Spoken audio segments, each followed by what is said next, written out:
in general, the main feature of this powerful day. You know, over the years, I've gotten used to the fact that from the authorities, basically in any country, though the authorities in CIS countries are especially known for this, you can expect any kind of, let's say, dirty trick. And raising tariffs and canceling some subsidies for poor people and closing universities. But then it turns out that a new low has been reached, and for example, Ukrainians aren't being issued passports like what happened there a year ago. And this ruined the lives of many people, and now another new low has been reached, and it's impossible to know how many more there will be. But I think there will be more and more. Before we start, I'll show you another similar thing, also related to betrayal. This is already the intrusion of certain individuals into the apartment of a conscript who was forcibly mobilized right in his own apartment. They broke in, climbed through the window, and dragged him out of the apartment. This has never happened before. And here we go again, as they say, we have all of this happening here. Powerfully, the power meter is working and measuring the strength of all this. So, look at how these people break into the apartment, forbid things, try to stop the filming, and gradually there's swearing, of course, and a lot of shouting in the street. And then they drag the person out and put him in a car with strange license plates and drive away. That's what's happening in Ukraine right now. You can watch the full video on my Telegram channel. Here's the link and the QR code. Just point your smartphone or tablet camera at it and you'll go straight there, or you can use the link right here in the description. I didn't show the whole thing here because YouTube doesn't allow violence, swearing, and stuff like that on the main channel. Anyway, let's move on. As for betrayal, I don't think you can even imagine what the authorities might do next. And here's what they could do. Ukraine itself asked the European Union to remove protection for men aged 23 to 60 in order to do what? In order, of course, to bring everyone back to their beloved homeland. To their beloved homeland, which has been destroyed both by war and by the efforts of their beloved, or rather those powerful leaders in charge. They continue to mock the state, continue to rob the country, and want everything to be rebuilt by people who are already out of touch with Ukraine and are already living abroad. Of course, I'm talking about men with refugee status. What is being said here? The Deputy Minister for Migration of Cyprus, the country currently holding the EU presidency, stated that as of today, all EU member states agree that the temporary protection directive for Ukrainians should be extended until March 2028. But many countries are in favor of changes to the scope of protection under certain conditions. He says that there is unity in supporting Ukraine and believes that all this will make it possible to reach an agreement for the benefit of the Ukrainian people. But one of the exceptions discussed at the meeting of the European Union countries is the exemption of draft-age men from 23 to 60 years old from the scope of this law. This is also what, mind you, Ukrainians are asking us for. Ukrainians are asking. Which Ukrainians? Excuse me. They are asking you. Well, those who are in power over there. Oh, all right. But I believe that this is exactly a betrayal of Ukrainians. Because instead of, in general, just leaving alone those who left you, whose lives you ruined or those you didn't have time to ruin, they keep ruining lives abroad, trying to bring people back so that more people die, and at the same time continue the war and build their fancy houses. Houses in the residential complex called Dynasty. Let me remind you, in this Dynasty complex, there's Zelensky's house, Mindich's house, the house of the head of the Ministry of National Unity, Min.ed Chernyshev or Chernyshev. The most interesting thing, of course, is Nieman in all of this. And now they're coming up with another ministry, and Yermak is there too. He wasn't imprisoned, they've already collected money for his release. Well, you know, he's already been released from the detention center, and Yermak is feeling just fine. He continues his active work, probably at the front. He's fighting against superior enemy forces.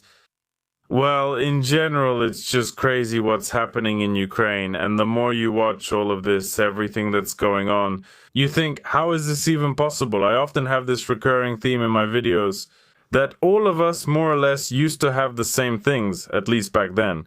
Those born in the 80s and early 90s had the same education. That is, it's some kind of school with a Soviet legacy. And I mean that in a good way. Because the teaching, the education system was very good. Very strong. Everyone was more or less taught to be kind to others. Not even in a religious sense, but just to treat others the way you want to be treated yourself. And suddenly these people grow up and turn into what we all see. Well, alright. This is, of course, absolutely horrific. But there is a little hope. Hope for peace. Although it is being realized in such a way that the hope is still fading. What am I talking about? Zelensky announced his readiness for negotiations with Putin. He did this back on June 3rd. He said he could start negotiations at any time. But as always, there are many conditions. He stated that for us, scenario number one is still to end the war. And there is no alternative here. That's why we support any format. What format? What kind of format? A meeting in ballet, a 10-on-10 meeting, a 50-on-50 diplomats meeting. Which one? It's unclear. But in general, he wants to end the war. Putin said pretty much the same thing, and so let's put the power meter aside for now, but that's temporary. Let's move it here, to its usual place. And here's what Putin said. As for what we could say to each other if we reach the end of the conflict,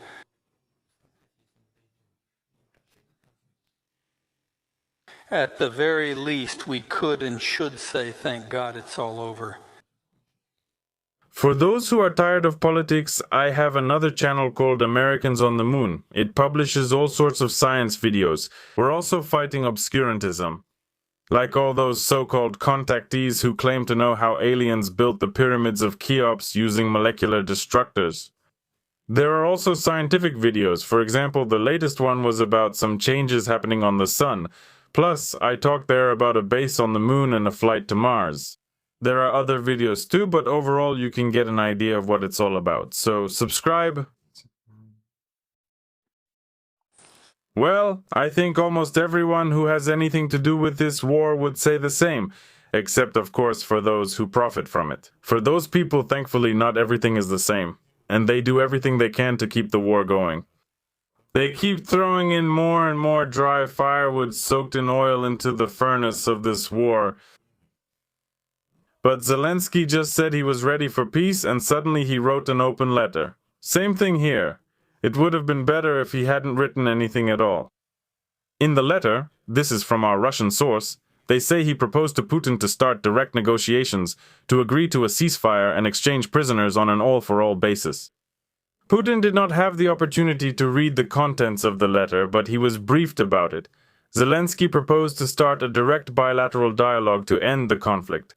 The leaders of the two countries could negotiate on neutral ground such as Switzerland, Turkey, or an Arab country, Russia. Zelensky, let's take a look at the text of this letter. This is really something. Here he started explaining, for example, already in the second paragraph of his letter. Here's the full text. Our long-range drones visited the opening of your forum in St. Petersburg. Well, naturally, such letters can be called whatever you like. Well, when you start not even with injections, but with some kind of clunky garbage turns of phrase. In these letters, of course, she attracts the attention of those around her, but it does nothing to move things toward peace. It doesn't bring peace any closer. Because, in fact, it's just another, well, a hack job at the level of a script for a KVN team's performance. And the next thing is, no matter what you say about NATO in general, a lot is being said about Putin's personality. For example, we hear that you are fine with the war. Of course, not in those cases when it comes to the security of your residence in Valdai or your office in Moscow. Your own life matters to you. You don't like the price of prices, you write, because unlike you, Russians don't like drone missiles, they don't like gasoline shortages, they don't like constant restrictions. We will do everything possible to help the world bring this moment closer. Oh, and here's Zelensky too. They are calculating the damage to the Russian army, counting the losses, breaking them down. He talks about how every loss is painful for us, meaning soldiers and officers, and we can see how and to what extent these losses are painful. At least, judging by the video I showed at the beginning, of course, there is still a long way to go before there is any real regret about the dead. So that's the kind of open letter Zelensky writes to Putin, hoping that it will make him even angrier and that he won't agree to meet. And the letter is 3 pages long, my God, and he ends the letter with "Glory to Ukraine." If you personally don't come to the conclusion, this is what he says, that it's time to end this war. Ukraine will continue to fight for its existence, and we will have those who support it. But what can I say here? Peace, Pisaris ranks. By the way, you can order a cup like this right below. And let's continue. Other countries also want negotiations now. Germany, whose economy is going down the drain and basically going up in flames, says it has already started preparing for negotiations with Russia. Over the past few weeks, this preparation has been ongoing. The Chancellery is holding regular consultations on this topic, especially with representatives from France and Germany. But all of this is just for show, a group, what do they call them? The Coalition of the Lustful, the Coalition of the Incapable, and the official name is the Coalition of the Willing. What these gentlemen actually want is absolutely impossible to understand. Most likely it's money, that's for sure. And the gentlemen are saying that gradually a window for negotiations is opening between the European side and Russia. What does it mean, gradually opening? Why was it closed before? You yourself said that you wouldn't negotiate and did nothing, and now suddenly it's starting to open up a little. When automobile factories, which are the main engine of the economy both in Germany and in the European Union, start shutting down, then the window for negotiations immediately opens. And there's more to it.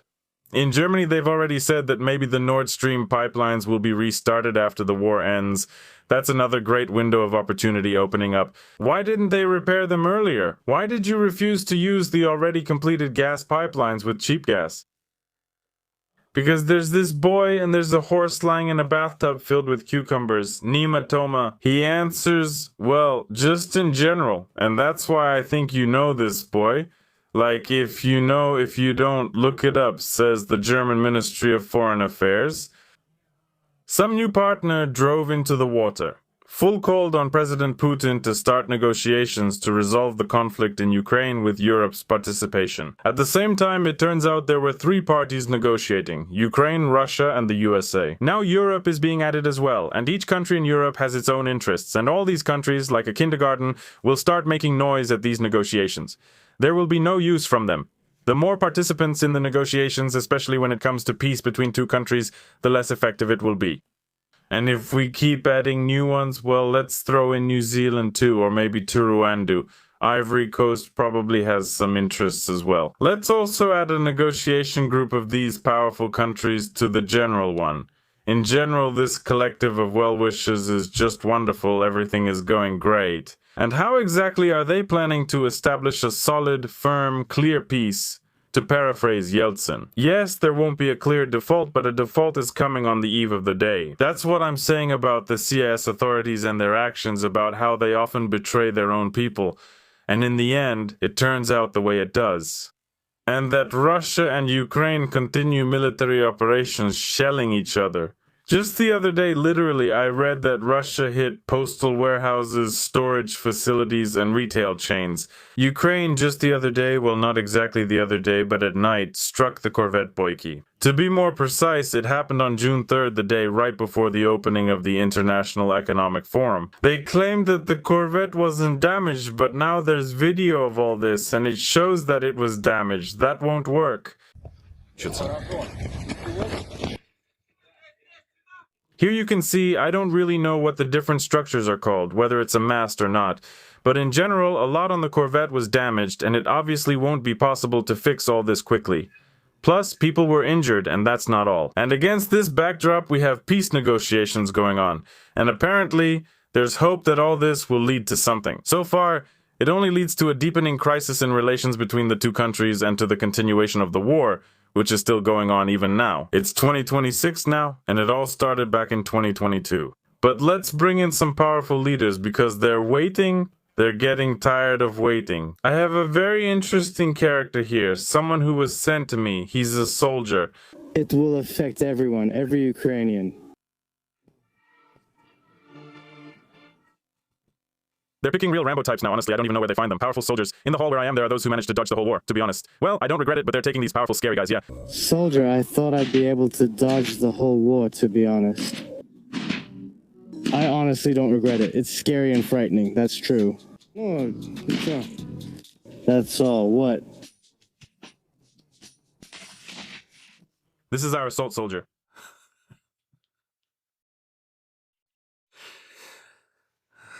Paris is the commander and saluted there. No, we don't have anyone like that now. They're all our own guys. If you ask me what he said, I'll be honest with you, I don't know. It's just a bunch of words, and with such a strange pronunciation that it's hard to pick out any clear thoughts at all. But we have a student from the school Olympiad, apparently a winner in political science, sociology, and other related fields. And he's giving an interview to the red-haired journalist who used to host a show with an interesting focus. She's an interesting journalist. What is she saying now? She's talking about psyops here. Who's asking? Russian disinformation. I'll keep asking you questions. Besides their own failures, they're trying to cause destruction in Ukraine. And again. A very proud schoolboy is standing there, really proud. And all of this is real, it's not made up. So they invite some school kids, some students, to give their authoritative opinion about, well, disinformation, whether it's fake or obvious, it doesn't really matter here. And he gives his opinion. So, going back to history, this isn't the first war where they mostly fought within Ukraine. What are they doing to turn us against each other from within? What are the Russians up to? Our enemy is widely using and expanding disinformation. That's great. Turns out disinformation is used in war. That's God-level analysis, even higher. Topics of unauthorized unit defense or mobilization are actively spreading, of course.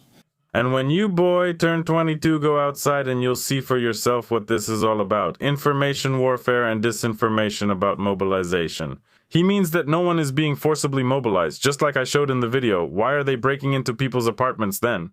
So we're waiting for the guy to turn 22, and you can be sure he'll get to know these cases of disinformation. With our news headlines, the enemy is actively spreading disinformation, trying to disrupt our mobilization processes. In general, the guy will still have to prepare because when you're speaking, you say scattered phrases that don't really carry much meaning. And it's hard to call that a performance. Even at a school competition, you wouldn't get a prize for that. Oh, and do we have anyone else? Tuka hasn't been here for a while. And suddenly Tuka appears with a young, happy Lenin on the left. The young Lenin changed his hairstyle so he wouldn't look like the young Lenin. But we know. Well, for Tuka to change his hairstyle, it's basically too late now. Dear folks on the home front, especially those watching us, if you would be so kind. So you're part of the home front too. Look, they're both smiling, both of them. Two draft dodgers sitting here, and they're smiling. So you two draft dodgers are just sitting here. If it weren't for Abel Mattis, just to avoid dealing with the military recruitment office, enlist. Don't have a job right now? Go ahead. We've been talking about this on air for 5 years in a row. When you get mobilized, it's not about nothing. Of course it's not about nothing. People like Tuka will go there and get killed even during training. By the way, Tuka is over 60. Now there's an opportunity to sign a contract for those over 60, by the way. I actually found this information there. It said that those who come on a voluntary contract over 60 are usually not sent to storm anything. That's how it was interestingly worded, so that means they usually do send them. And you can guess that the first day of every new month is unusual, and that's why everyone is sent on assault missions. But two draft dodgers are sitting in a warm studio. One draft dodger is at home in his apartment, the other in the studio. And they're telling people to go get mobilized, to go fight. We're sitting here all warm and cozy, and you, well, go ahead, move forward. There are a lot of professions in the military that will need you and your participation. Also, donate, huh? Give me money, says young Lenin. Go fight, go die, but first donate because Tuka doesn't have enough for another apartment. I mean, for another armored train or some kind of armored satellite that they're launching into orbit together with Perchula. Wonderful, just the perfect broadcast. They're laundering money, come on, sign up for the army and die. The perfect scenario for a perfect country. Here you go. Take it, it's very important. We'll be very grateful, or rather, our guys will be very grateful to you. For me, yes, with awareness, with a sense of justice, by my own example, and the team is like that too, do as I do. Yes, if you do as you do, then you just sit in the apartment and talk while I'm setting an example. I sit at home and talk. So can I be considered a serviceman now? Yeah, well, great, that's it. Where's my net? That's it, I'm a real serviceman now. Sitting at home like Tuka, doing things like Tuka, just need to raise my eyebrows like this. Well, that's it now for sure. Alright, jokes aside, of course there are all sorts of terrible things happening in the world. But let's hope it ends soon and people are talking about it more and more every day. Talk alone does nothing. Talk alone gets you nowhere. You can't make peace with talk alone. But maybe they're slowly leading us to it. Especially using these kinds of demonstrative, shaven, brotherly types, like that assault soldier I showed you, to show that peace is needed and soon it will be established. Goodbye, everyone. Our meeting with Zelensky, I think it was a positive meeting. We agreed not to comment on this meeting, and I am keeping to that agreement, but I can emphasize to you that I came in with a certain distrust and skepticism about Zelensky's sincerity in wanting to end the war. And when I left that meeting, I had much less skepticism, and we dedicated a significant part of our time to discussing how to end the war and how to bring peace.